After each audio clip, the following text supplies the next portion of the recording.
बताता चलूँगा जिनको आपको बहुत अच्छे तरीके से समझना है। ये कुछ इंपॉर्टेंट फैक्ट दिए हैं, इनको आपको ध्यान भी रखना है। चलिए, तो सबसे पहले मैं कुछ बेसिक बातें बताऊं और फिर हम स्टार्ट करते हैं स्टोरी। तो स्टोरी यहाँ से स्टार्ट होती है बेटा जी। ग्रीन हाउस गैसेस बढ़ी क्योंकि ह्यूमंस ने जो ईवीएस सिस्टम है उसको डिस्ट्रॉय करना स्टार्ट किया।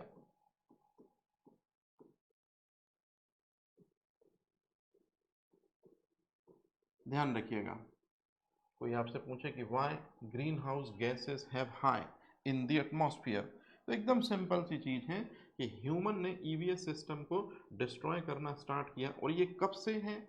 तो असल मायने में ये शुरू होता है यूके मतलब ब्रिटेन ने जो इंडस्ट्रियल रिवॉल्यूशन करी। तो यूके ने, याद रखिएगा, जो इंडस्ट्रियल रिवॉल्यूशन करी अपने यहाँ पर लगभग 1850 के आसपास। और इस इंडस्ट्रियल रिवॉल्यूशन में ब्रिटेन ने किया क्या है, तो आप वो भी देख लीजिए। ब्रिटेन ने इंडस्ट्रियों को सेटअप करने के लिए इसका एक्सेसिव यूज़ किया, इसका मैक्सिमम यूज़ किया। किसका? कोल का। और कोल के मैक्सिमम यूज़ से जो है, अच्छे से देख लीजिएगा, ये जितनी भी ग्रीन हाउस गैसेस हैं उसमें सबसे मेजर ग्रीन हाउस गैस, मतलब सभी ग्रीन हाउस गैस यदि 100% है तो जो मेजर ग्रीन हाउस गैसेस हैं उसका नाम है CO2। ये बहुत ज़्यादा मात्रा में इसका परसेंटेज एटमॉस्फेयर में आता है। और यहीं से शुरुआत हो जाती है बैंड बजनी, मतलब 1850 इंडस्ट्रियल रिवॉल्यूशन के साथ में। ये पहला बेसिक। तो आपसे कभी कोई पूछे कि ग्रीन हाउस गैसेस जो हैं इनका नंबर क्यों बढ़ रहा है, तो इस तरह की एक्टिविटी रिस्पॉन्सिबल है। अब ग्रीन हाउस गैसेस होती कौन कौन सी हैं, तो इस पॉइंट को जरा जल्दी से देख लीजिए। सबसे मेजर ग्रीन हाउस गैस होती है CO2। इसको मैंने इसी वजह से देखिए कलर कौन सा दिया, और ये नंबर 1। दूसरे नंबर पर जो ग्रीन हाउस गैस होती है वो होती है मीथेन। तीसरे नंबर पर जो ग्रीन हाउस गैस होती है वो होते हैं नाइट्रोजन के ऑक्साइड। चौथे नंबर पर जो ग्रीन हाउस गैस होती है उसे हम कहते हैं CFC। और फिर होती हैं फ्लोरीनेटेड गैसेस। अभी आपको ये सब ध्यान नहीं रखना है, फ्लोरीनेटेड गैसेस। जो मेन चीज़ आपको याद रखनी है बेटा जी, वो मेन चीज़ कौन सी है, ध्यान रखिएगा, वो है नंबर 1 जो गैस है। तो कौन सी नंबर 1 गैस है? ये गैस नंबर 1 है। आपको कभी भी अगर मैं ये वर्ड बोलूं कि ग्रीन हाउस गैसेस का एमिशन मैक्सिमम हो रहा है, तो आपको सबसे पहले अपने माइंड में इसी गैस को दिमाग में लाना है। किसको दिमाग में लाना है? CO2 का कंसंट्रेशन। क्योंकि और अन्य गैसों की तुलना में CO2 जो है वो ग्रेजुअली बहुत तेजी से राइज हो रही है एटमॉस्फेयर में। इतनी ठीक है। अब ये जो ग्रीन हाउस गैसें होती हैं ये करती क्या हैं? तो ग्रीन हाउस गैसें जो हैं, अच्छे से देख लीजिए, ये जो हमारा सन होता है उससे आने वाले जो इंफ्रारेड रेडिएशन होते हैं, अच्छे से समझिएगा, सन से इंफ्रारेड रेडिएशन जो है वो आते हैं, है ना। मैं यहाँ लिख दे रहा हूँ कम्स, तो आपको समझ में आता रहेगा कि सूर्य से जो है वो, आपने सुना होगा ऐसा कभी, infrared radiation, visible light, ultraviolet rays. तो सन से जो इंफ्रारेड रेडिएशन आते हैं, इन इंफ्रारेड रेडिएशन की जो प्रॉपर्टी होती है वो थर्मल कैपेसिटी होती है। थर्मल कैपेसिटी का मतलब होता है कि इनमें हीट वैल्यू होती है।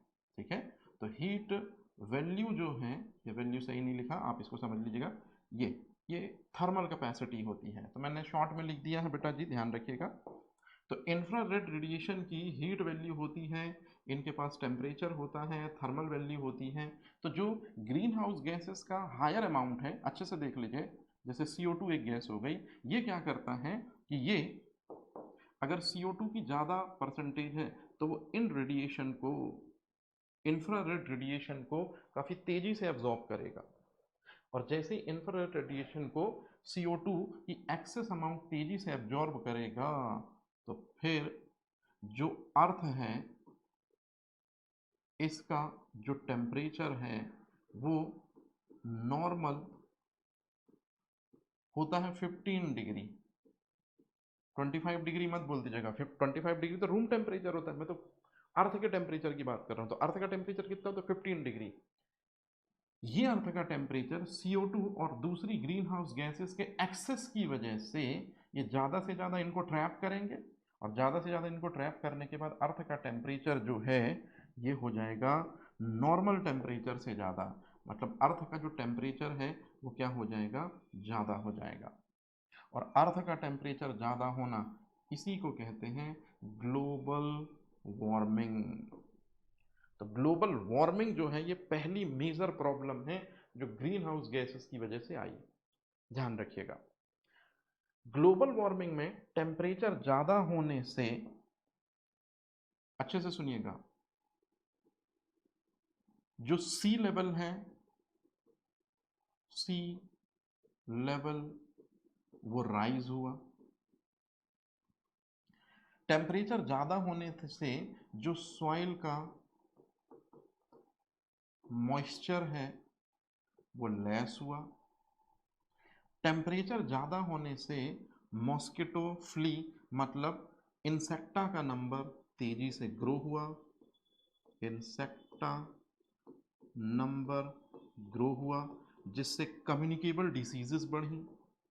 कम्युनिकेबल डिसीजेस जो है वो तेजी से स्प्रेड हुई, है ना। टेम्परेचर ज़्यादा होने से जो हमारी ट्रेडिशनल क्रॉप है, राइस हो गया, वीट हो गया, उसका प्रोडक्शन निगेटिव हुआ, मतलब फूड क्राइसिस प्रॉब्लम। तो आप खुद देखिए, अर्थ का टेम्परेचर जो है, अर्थ का टेम्परेचर ज़्यादा होने से ये सारी आपको क्या दिख रहे हैं? ये सारे ये इफेक्ट दिख रहे हैं।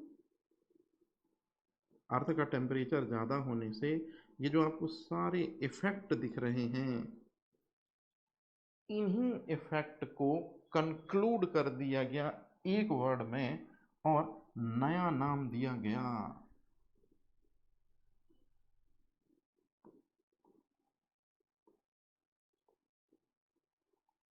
Climate change. तो आज के समय पे जो सबसे मेजर प्रॉब्लम है, सबसे बड़ी प्रॉब्लम है एस्पिरेंट, वो क्या है? वो क्लाइमेट चेंज है। याद रहेगी ये लाइन? कोई कंफ्यूजन तो नहीं होगी इसमें? इंपॉर्टेंट है, इसको ध्यान रखिएगा बहुत अच्छे तरीके से, ठीक है। अच्छा, तो ये पहला बेसिक जो है ये आपका हो गया।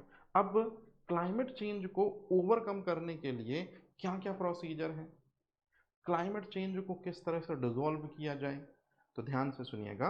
क्लाइमेट चेंज को डिसॉल्व करने के लिए, सीधे क्योटो पे आ गए अपन, हाँ सॉरी, क्लाइमेट चेंज को डिसॉल्व करने के लिए देखिए क्या है हमारे पास फंडे।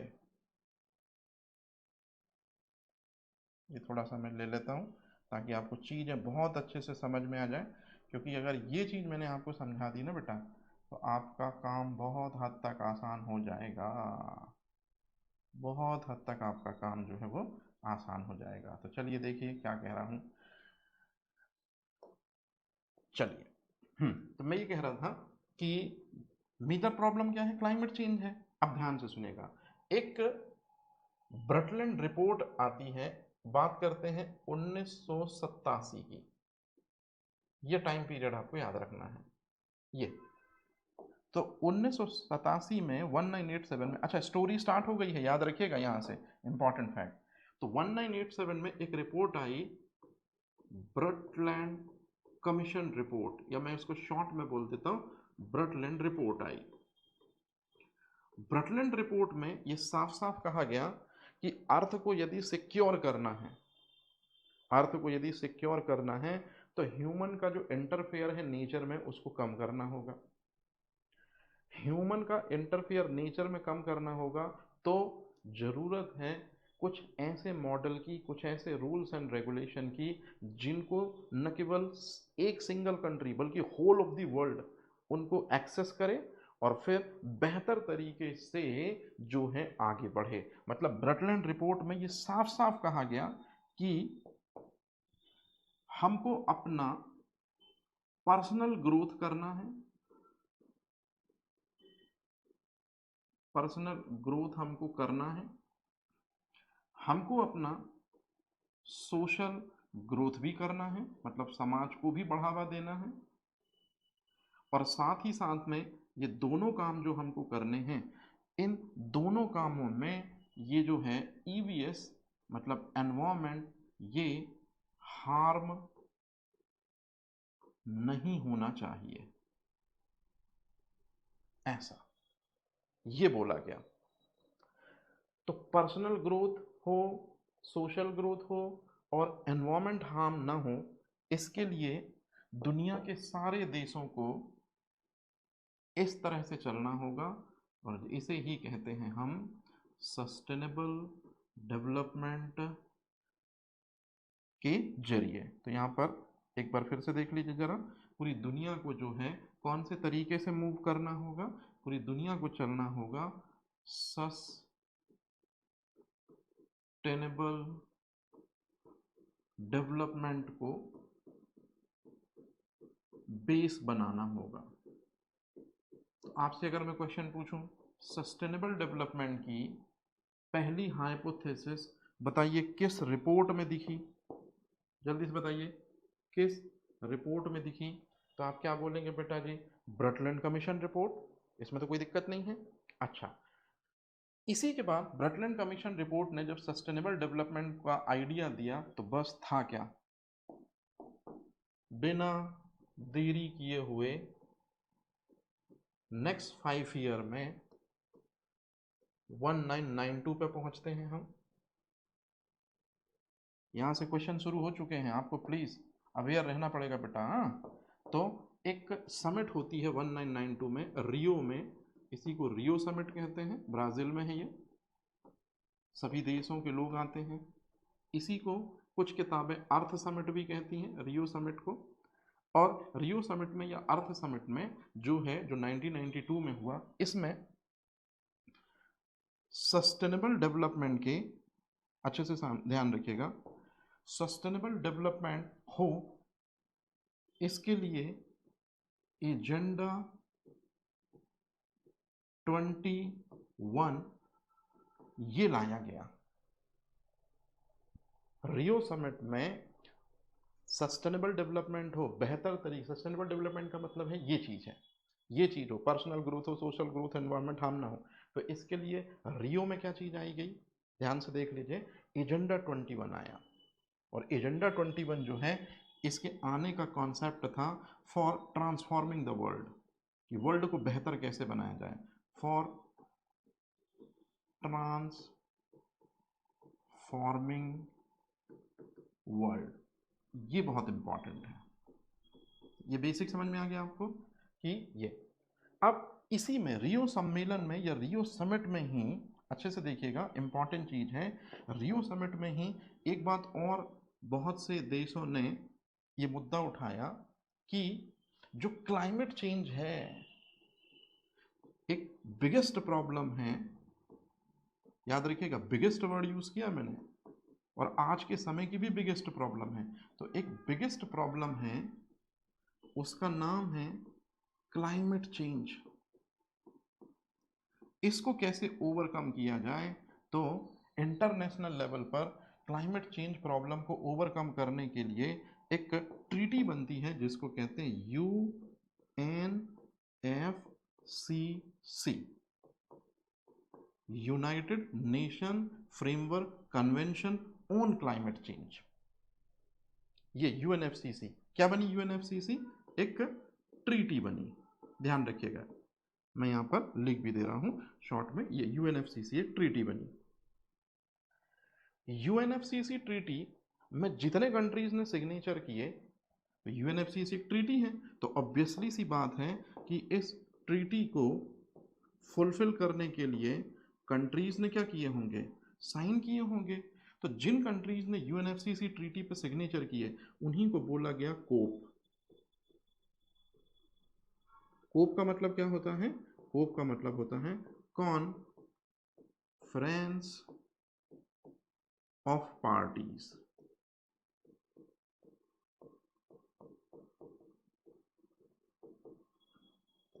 तो जल्दी से मुझे आप एक बात बता दीजिए कि कॉन्फ्रेंस ऑफ पार्टी और यूएनएफसीसी जो है ये किस सम्मेलन की वजह से आ पाए? Rio summit. क्वेश्चन पूछा जाता है, अलग से हाईलाइट कर रहा हूं, ध्यान रखिएगा ये चीज कि यूएनएफसीसी और कॉन्फ्रेंस ऑफ पार्टीज ये किस समिट की वजह से आ पाए? आंसर है रियो समिट। तो इसमें तो कोई कंफ्यूजन नहीं है। तो ये जितने भी कॉन्फ्रेंस ऑफ पार्टी जो कंट्री मेंबर थे, इन्होंने कहा कि क्लाइमेट चेंज प्रॉब्लम को ओवरकम करने के लिए हम हर साल क्या करेंगे? समिट लाएंगे। ठीक है। तो सबसे पहले कोप वन, सबसे पहले जो है कोप वन 1995 में आया। ध्यान रखिएगा, कोप वन जो है ये कब आया? 1995 में आया। कहाँ पर कॉन्फ्रेंस आयोजित हुई? जर्मनी में, और मतलब बर्लिन में। लेकिन कुछ खास रिजल्ट नहीं निकला, क्योंकि पहली बार बैठे थे क्लाइमेट चेंज को ओवरकम करने के लिए, तो कोई खास पर्टिकुलर मुद्दा नहीं निकल के आए। इसी के बाद नेक्स्ट ईयर, ध्यान से सुनेगा, नेक्स्ट ईयर 1996 में सेकेंड टाइम कोप की सेकेंड मीटिंग हुई। लेकिन इस बार स्वीडन का शहर स्टॉकहोम था, और स्वीडन के शहर स्टॉकहोम में भी जो क्लाइमेट चेंज को प्रॉब्लम को ओवरकम करने के लिए जो कंट्रीज आई, कोई पार्टिकुलर फाइनल डिसीजन नहीं निकला। अब सबसे इंपॉर्टेंट चीज, इसलिए कलर चेंज कर रहा हूं, थोड़ा ऐसा कलर ले रहा हूं जो आपको दिखे, ये कलर ले रहा हूं। ठीक है। अब क्या हुआ एस्पिरेंट? नेक्स्ट ईयर, बहुत इंपॉर्टेंट है ये चीज, माइलस्टोन है ये, 1997। तो 1997 में क्योटो प्रोटोकॉल आया। जापान के क्योटो में दरअसल में ये समिट रखा गया। इस समिट में पहली बार जितनी भी कंट्री थी, उन सभी कंट्री ने कहा कि हमें, या सारी कंट्री जो हैं इस बात पे सहमत हुई कि भाई क्लाइमेट चेंज की प्रॉब्लम के लिए हम 2 बार इकट्ठे हुए यहाँ, लेकिन कोई डिसीजन पे नहीं पहुंचे। तो किसी ने बताया कि डिसीजन पे कभी पहुंच भी नहीं पाएंगे, क्योंकि क्लाइमेट चेंज जिस वजह से हो रहा है उसको तो पकड़ो। तो फिर दिमाग आया कि यार ये जो क्लाइमेट चेंज प्रॉब्लम है, ये क्लाइमेट चेंज प्रॉब्लम टेम्परेचर ज़्यादा होने का इफेक्ट है। टेम्परेचर ज़्यादा क्यों हो रहा है? क्योंकि इंफ्रारेड रेडिएशन को ज़्यादा कौन ट्रैप कर रहे हैं? Green house gases. तो बस क्योटो ने वही नब्ज पकड़ ली। क्योटो ने क्या कहा कि ग्रीन हाउस गैसेस जो हैं इनके एमिशन को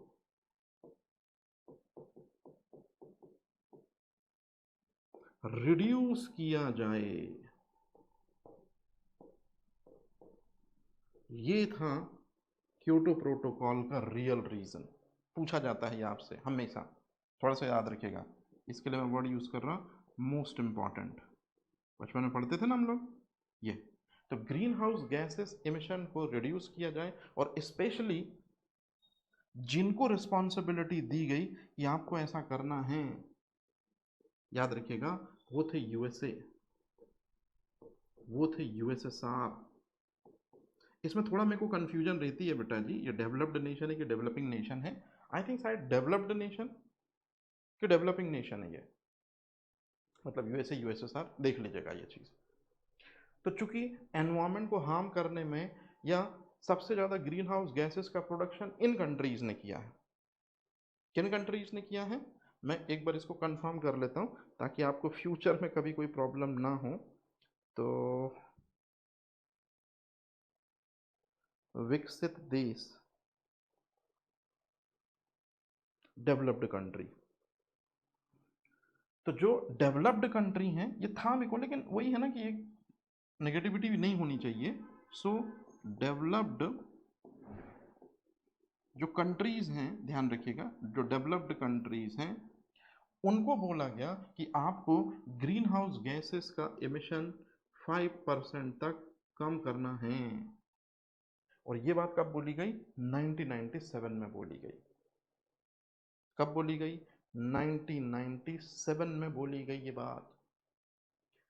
क्योटो प्रोटोकॉल के बाद चूंकि ज्यादा डेवलप्ड नेशन को बोल दिया कि आपको क्या करना है भाई, थोड़ा कंट्रोल करना है ग्रीन हाउस गैसेस को, तो इन्होंने कहा कि थोड़ा टाइम चाहिए है। तो टाइम इन्होंने लिया, तो पहले 97 से इन्होंने लिया 2003, माफी चाहता, 97 से लिया 2002, 5 साल ले लिए। फिर 2002 से इन्होंने कहा 3 साल और चाहिए, तो हो गया 2005। मतलब क्योटो प्रोटोकॉल जो है ये came into force, came into force, ये आता है 2005 में। ध्यान रखिएगा ये चीज़। जब मैं क्योटो प्रोटोकॉल पढ़ाऊंगा तो आपको बताऊंगा कि 1997 से 2005 के बीच में थोड़ा नाटक हुआ है, यूएसए ने नाटक किया है, जिस वजह से थोड़ा ये टाइम लग गया। क्योंकि मेजर कंट्री कौन सी थी जिसको बोला जा रहा है 5% कम करने को? यूएसए, डेवलप्ड नेशन, इसी वजह से। और फिर क्योटो प्रोटोकॉल जो है उसको और बेहतर बनाने के लिए, या क्योटो प्रोटोकॉल को और स्ट्रॉन्ग करने के लिए, है ना, अब ये अगर मैं करूंगा तो ये डिलीट हो जाएगा बेटा जी, खैर कोई ना। तो क्योटो प्रोटोकॉल को डिलीट, माफी चाहता हूँ, बेहतर करने के लिए, अब हम सब्जेक्ट पे आ जाते हैं स्टार्टिंग में। क्योटो प्रोटोकॉल को बेहतर करने के लिए ध्यान से सुनिए।